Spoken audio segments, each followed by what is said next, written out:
Hello friends, today I'm going to teach you noun. So now, what is noun? A noun is a particular, it names, so we can just say that a noun names a particular person, place, thing or animal. So we can call noun as a naming word. So this noun can be known as a naming word. So these are the types of nouns. Means there are five types, but we are going to learn only four today. So let's begin with the types of noun. So the first type of noun is proper noun. So now what is proper noun? So proper noun is means it names a particular thing and also it begins with a capital letter.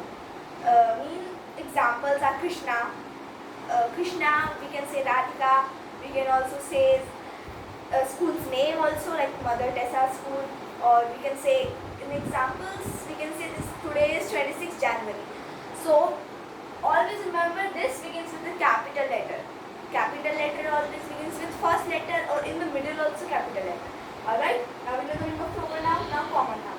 So common noun means it does not name a particular thing. We can just say it is usually commonly used. So like if we say example bus, school. So now we don't know which number the bus is, what the school's name is, or fruits. We don't know which fruit it is, boy, girl. We don't know which boy, which girl, he, she. We don't know, right? So that's a common noun. Now abstract noun. What's the meaning of abstract noun?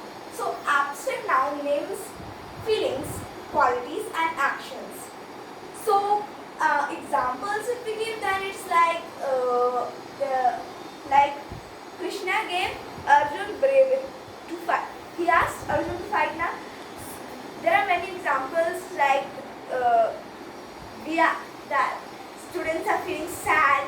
So now the abstract noun means qualities, actions and feeling. And the boy is feeling proud of itself, means himself because he's strong.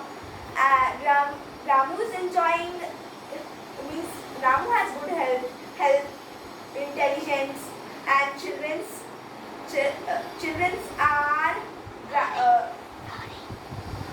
drawing with laughter. So laughter here. Alright. Now this is abstract noun.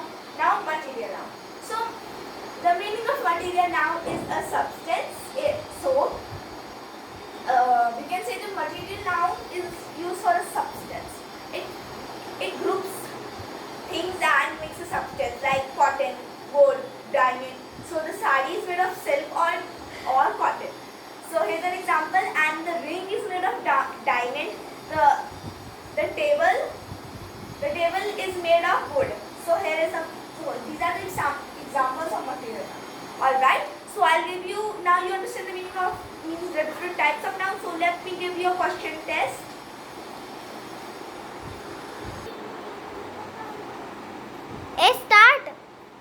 Start the video.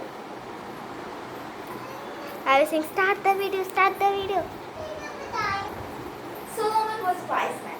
So now from this, the word which I've underlined, you have to now we need to see what kind of noun it is. So can you tell me the answer? Is it A, B, or C, or D? So option A is material noun, B proper noun, C abstract noun, D common noun. So can you tell the answer? Of course. This letter begins with S, means it's capital letter, and also it's name of a particular person, so it will be proper. Alright, so here's another question for you. Alright, here's B. Always speak the truth. Okay, so now what's the answer? Now, oops, I forgot to underline the word truth. So now, the word truth is what kind of noun of this all? Is it a material, proper, abstract, or common? Remember what I told you. The ones which explains emotions, actions, qualities, or ideas are always known as abstract nouns. So truth, the answer of this is, it explains a feeling, action or something. So it is C. So the answer is this. Now here's one last question for the day. So here's C. Books are made of paper. So now paper is what kind of? So this is paper can be a material noun and a common noun. But material means a substance, so it can't be material noun. It can be a copper, means it can be a common noun. So the answer is common noun, and it can go